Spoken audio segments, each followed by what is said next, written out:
Okay, it's been a while since I have done an eyebrow video, and I've been hearing from you guys that you need extra eyebrow help. So here we go. Let me break it down for you. First off, you want to make sure that you know where your brow is supposed to start, where the arch is, and where it's supposed to end. So I'm going to use the etch brush, and I'm just dipping into an eyeshadow here called Labyrinth.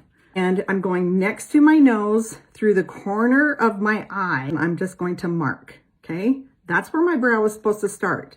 Then next to my nose through the center of my eye, that is where my high point is supposed to be. Next to my nose through the corner of my eye, that's where my brow is supposed to end. From there, you're just going to fill it in.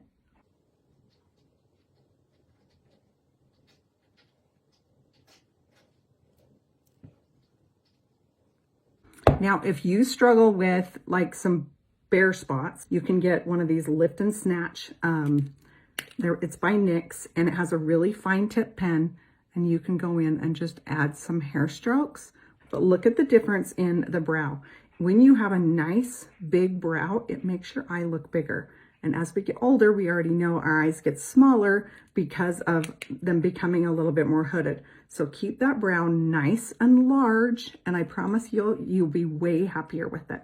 Let me know if you need help choosing a brow color, and just comment makeup below.